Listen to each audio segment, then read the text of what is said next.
grew to be the second largest brewery company in the world, and then they were taken over by a Brazilian company.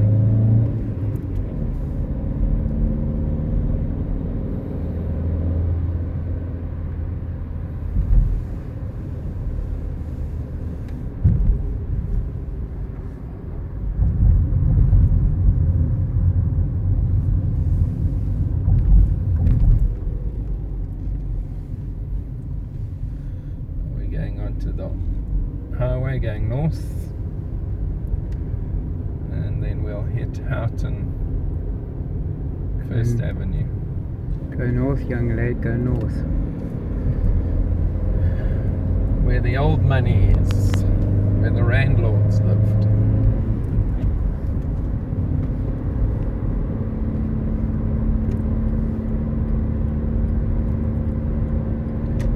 Mind you, Oppenheimer's here on the right at Brenthurst. Yeah, The house is called Brenthurst, isn't it? yeah. The Oppenheimer estate. They were the wealthiest South Africans, but right now Elon Musk is the wealthiest South African. 5th richest man in the world. There's SpaceX and Tesla cars. He owns half of SpaceX and he owns a third of Tesla.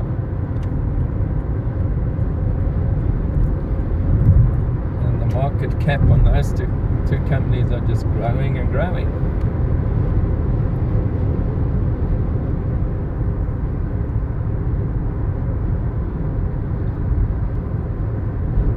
But actually you don't really know how much the Oppenheimers are worth, because you only know by way of their share value, and they've sold all their shares on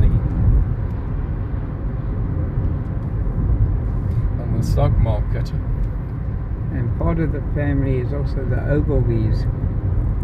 Ogilvy Thompson Yeah, they married into the Oppenheimer family. Ogilvy Thompson. I went to his house. I was trying to sell him security for what do you call it?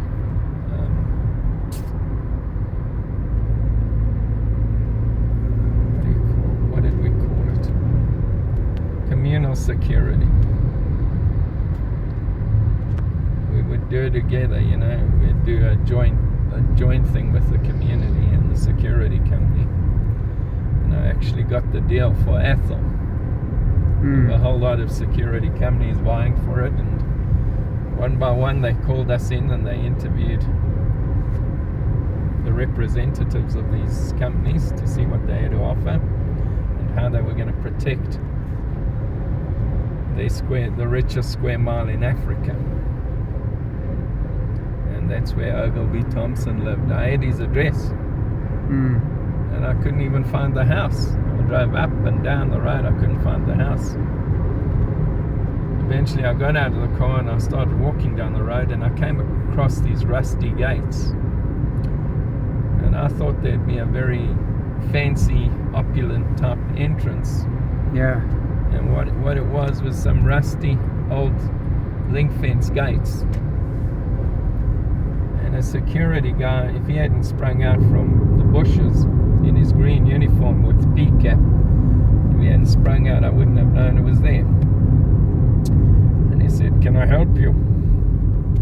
And I said, "I'm here to see Mr. Ogilvy Thompson."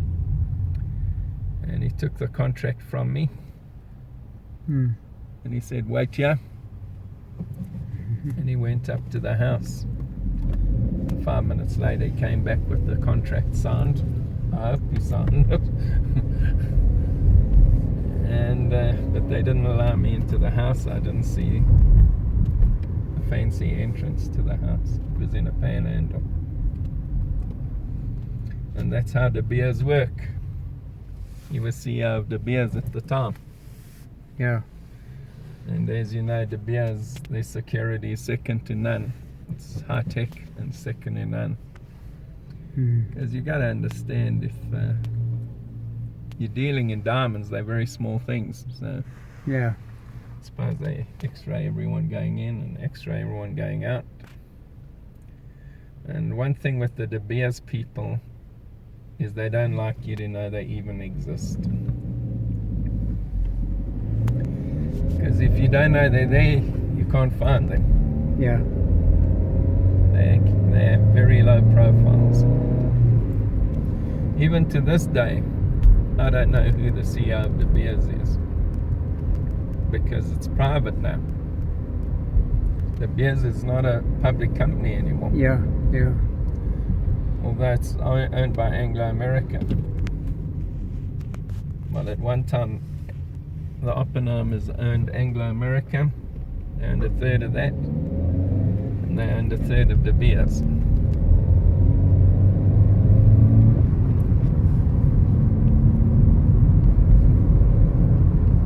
So now we're entering Houghton.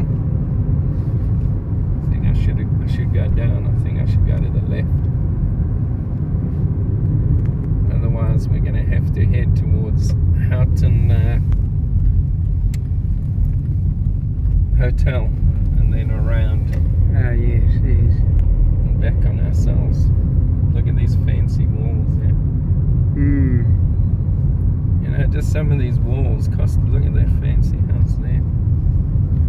Just some of the walls cost more than a house.